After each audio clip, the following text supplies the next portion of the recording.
Hi my families, எல்லோரும் எப்படி இருக்கீங்க? எல்லாருமே நல்லாயிருக்கும்னு கடவுள்கிட்ட வேண்டிக்கிறேன். எல்லாருக்குமே ஜெய் ஜெகநாத் நமஸ்கார்.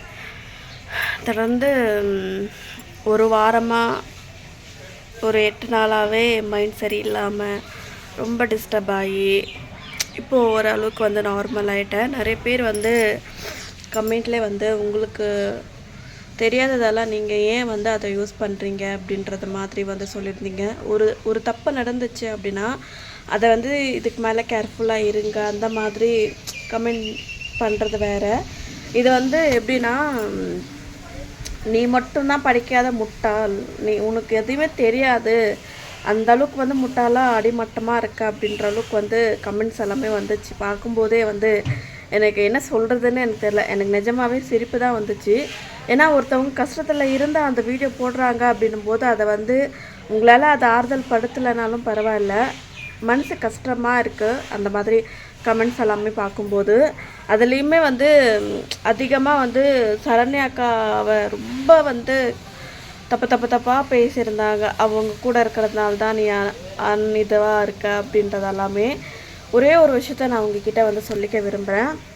அவங்க யாரும் இல்லாத போது எனக்கு அவங்க கை கொடுத்தவங்க. இப்போது சரி, எப்போ எங்கள் 2 பேருக்குள்ளே சண்டை வரும், அதுக்காக அவங்க அன்லக்கி ஆகிட மாட்டாங்க, இல்லை நான் இது அன்லக்கி ஆகிட மாட்டேன். அவங்க எங்களோட ஃப்ரெண்ட்ஸ் அப்படின்றத தாண்டி இன்னொரு உறவு இருக்குது அப்படின்றத உங்களுக்கு நான் இங்கே தெரிஞ்சுக்கிறேன். ஃப்ரெண்ட்ஸை தாண்டி இன்னொரு பெரிய விஷயம் அப்படின்னா, எனக்கு ஏதாவது ஒரு ப்ராப்ளம் அப்படின்னா அவங்களால முடியுதோ முடியலையோ ஏதாவது ஒரு சொல்யூஷனை கொடுக்க பார்ப்பாங்க. அதே மாதிரி எனக்கு ஏதாவது ப்ராப்ளம் அப்படின்னா அவங்களுக்கு ஏதாவது ப்ராப்ளம்னா என்னால் முடியுது, என்னால் செய்ய முடியும். அதுக்காக போய் அவங்க அன்லக்கி, இவங்க இப்படி அப்படின்னு சொல்கிறது எந்த விதத்தில் நியாயம் நம்மளுக்கு தெரியல. முதல்ல நம்ம நம்மளை நேசிப்போமே, மற்றவங்களை பற்றி நம்ம தப்பாக பேசுகிறதோ இல்லை மற்றவங்க ஹர்ட் பண்ணுற மாதிரி நடந்துக்கிறதோ எதுக்கு தேவையில்லாமல். நம்ம ஒரு சோஷியல் மீடியாவில் இருக்கும், பேட் குட் வரும், எனக்கு அது தெரியும். பட் இருந்தாலும் இந்த அளவுக்கு வன்மம் அப்படின்றத வேண்டாம். ஏன் அப்படின்னு சொல்கிறேன் அப்படின்னா, இருக்கிறது லைஃப். இன்றைக்கி நான் இருப்பேன், நாளைக்கு நான் இல்லாமல் கூட போவேன். ஸோ அதனால் நம்மளால் சொல்ல முடியாது, கணிக்க கூட முடியல. இப்போ இருக்கிற ஜென்ரேஷன், இப்போ இருக்கிற எல்லாமே டோட்டலாக ஃபுல் அண்ட் ஃபுல் ஒரு முன்ன ஃப்யூச்சர் இருக்கிற மாதிரி எல்லாமே இல்லை. நான் சின்ன வயசில் இருந்த ஃப்யூச்சர் வேறு, இப்போ இருக்கிற நான் வளர்ந்த ஃப்யூச்சரே வேறு. ஏன்னா ஒரு சின்ன சின்ன விஷயங்களில் கூட நம்மளால் இது பண்ணிக்க முடியாது. நாளைக்கு நான் இருந்தாலும் இல்லை அப்படின்னாலுமே எந்த ஒரு ரீசனுமே இருக்காது. ஸோ அதனால் நம்ம எப்போ இருப்போம் எப்போ இருக்க மாட்டோம்னு தெரியல. இருக்கிற லைஃப்பை நம்ம என்ஜாய் பண்ணிட்டு போகலாம். அதை மாதிரி நம்ம மற்றவங்களுக்கு கஷ்டத்தை கொடுக்காம நம்ம சந்தோஷம் இருந்துட்டு மற்றவங்களுக்கும் சந்தோஷத்தை கொடுத்துட்டு போகலாம். தயவு செஞ்சு நான் இப்படி என்னடா இப்படி சொல்கிறாள் அப்படின்னு நீங்கள் நினச்சிக்காதீங்க. நான் உங்களை தப்பாக நான் சொல்லலை. மேபி உங்களுக்கு ஏதோ ஒரு காரணத்துக்காக அவங்க மேலே கோவம் வந்திருக்கலாம், இல்லை ஏன் மேலேயும் கோவம் வந்திருக்கலாம், இல்லை ஏதோ ஒன்று உங்களுக்கு தப்பாக தெரிஞ்சிருக்கும். பட் உண்மையாகவே அது கிடையாது. நீங்கள் எங்ககிட்ட பாசமாக நடந்துக்கிட்டிங்கன்னா கண்டிப்பாக நாங்களும் உங்ககிட்ட பாசமாகவே தான் இருப்போம். எப்போவுமே சரி, நான் எப்போவுமே உங்ககிட்ட வீடியோவில் பேசுகிற மாதிரி தான் நான் எப்போவுமே நினைக்கவே மாட்டேன். இதை நான் அதிக வீடியோவில் உங்ககிட்ட சொல்கிறேன், மறுபடியும் சொல்கிறேன்னு நீங்கள் டென்ஷன் ஆகிக்காதீங்க. எனக்கு நீங்கள் என்னோடய ஃபேமிலி அப்படின்றது தான்.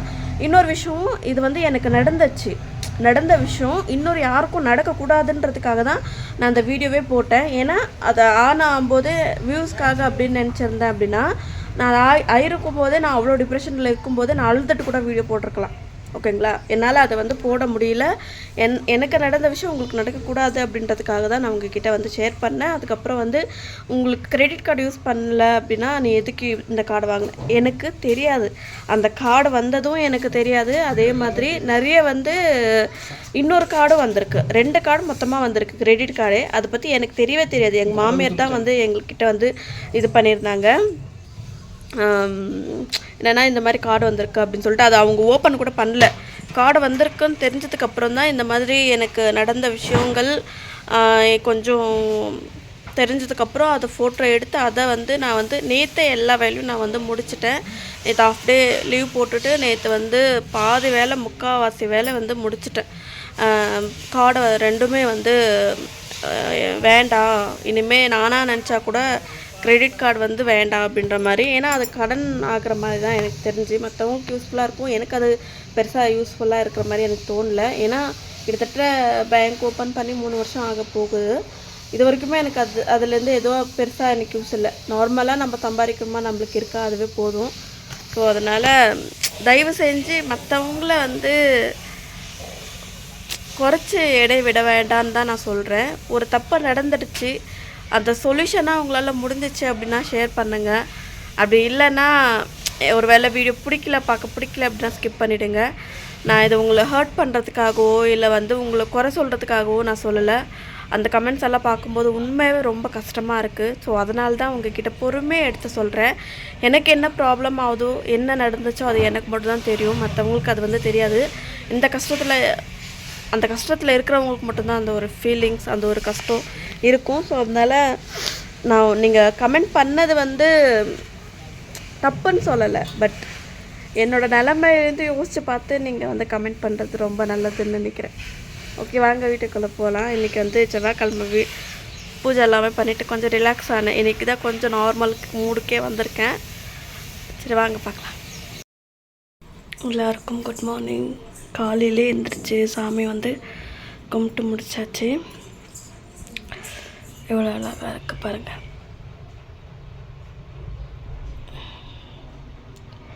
வீடு ஃபுல்லாக சாம்பிராணி வாசம். எனக்கு இந்த மாதிரி இருந்தால் ரொம்ப ரொம்ப பிடிக்கும். உங்கள் யாருக்கு எல்லாமே இந்த மாதிரி பிடிக்கும் அப்படின்றத மறக்காமல் சொல்லுங்கள். தொடர்ந்து ஒரு வாரமாக ப்ராப்ளம். இப்போ கொஞ்சம் ரிலாக்ஸாக இருக்கேன், இப்போ கொஞ்சம் ஓகேவாக இருக்குது. ஸோ அதனால் முருகருக்கு நன்றி சொல்லணும். காலையிலே சீக்கிரமாக எழுந்திரிச்சிட்டு எல்லா வேலையும் முடிச்சிட்டேன். சமைக்கணும் இப்போ போய். கிளைமேட் எப்படி இருக்குது வாங்க பார்க்கலாம். இன்னும் வந்து வீடெல்லாம் துணியெல்லாம் துவைச்சி போட்டதெல்லாம் எடுத்து போட்டாச்சு. இங்கே பாருங்கள், கோலம் வந்து போடல. கோலத்துக்கு வந்து மாவு இல்லாதனால கோலம் பொடி. ரொம்ப நாள் ஆச்சு இந்த மாதிரி டே விலாக் போட்டு. நானும் ரொம்ப இதில் இருந்துட்டு இப்போது போட முடியல. ஒரு 2-3 டேஸாகவே வந்து ரொம்ப மழை வந்துருச்சுங்க ஃப்ரெண்ட்ஸ்.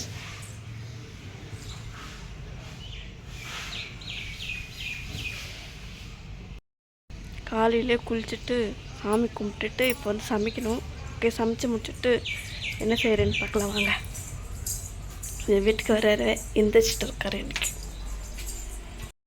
காலையிலே சாப்பாடு சாப்பிட போகிறோம். பேசு வாய் மட்டும் அப்படியே இது மட்டும் போகுது, ஆப்பிரிக்காவுக்கு போகுது வீடியோ எடுத்தா. நல்லா டேஸ்ட் பண்ணிப்பாரு, எது நல்லா இருக்கு இது டேஸ்ட் பண்ணிப்பாரு. நல்ல பொருளெல்லாம் சாப்பிடாத. ஓகே ஃப்ரெண்ட்ஸ், நாங்கள் எல்லோரும் சாப்பிட போகிறோம். நாங்கள் எல்லோரும் சாப்பிட்லாம். கொஞ்சம் அந்த மூஞ்சி கொஞ்சம் காமி. நல்லா இருக்கா? நல்லா இல்லையா? என்ன ரியாக்ஷனோ ஏதோ தெரில. சரி ஃப்ரெண்ட்ஸ், நம்ம சாப்பிட்லாம். டிஃபனுக்கு வந்து போட்டாச்சு.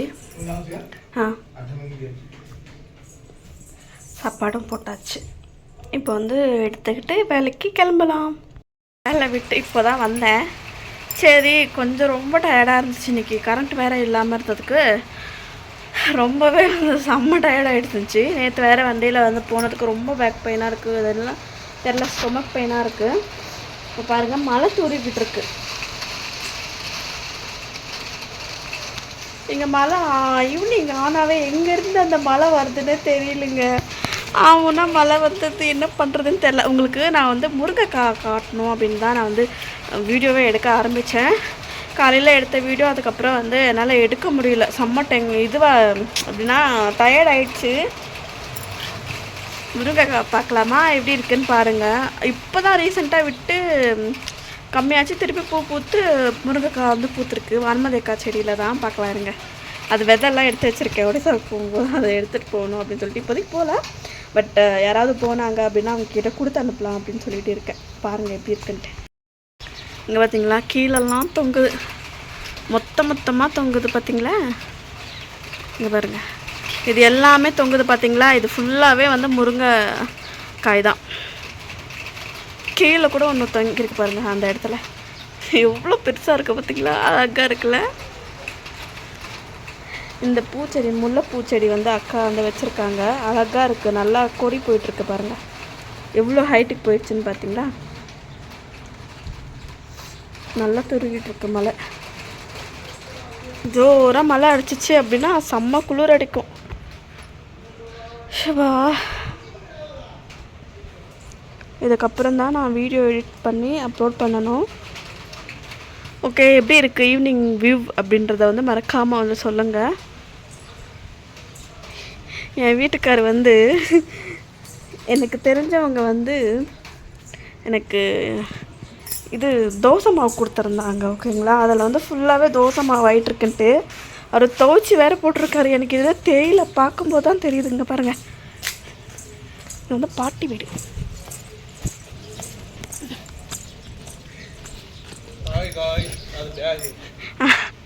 சொல்லு. இந்த பேக்கை தான் ஃப்ரெண்ட்ஸ் நான் வந்து எடுத்துகிட்டு போகிறேன். எடுத்துகிட்டு வந்தாச்சு. வாஷ் பண்ணிட்டுருக்காரு, ஃபுல்லாக க்ளீன் பண்ணிட்டுருக்காரு பேகை. ஓகே ஃப்ரெண்ட்ஸ், இன்றைக்கான வீடியோ எப்படி இருந்துச்சுன்னு மறக்காமல் அந்த கமெண்ட்டில் சொல்லுங்கள். மழை ரொம்ப தூரிக்கிட்டு இருக்கு, ஜோராக ஆயிடுச்சு. துணிங்கெல்லாம் எடுத்து போகணும். பாய் பாய் இஷ்கல்.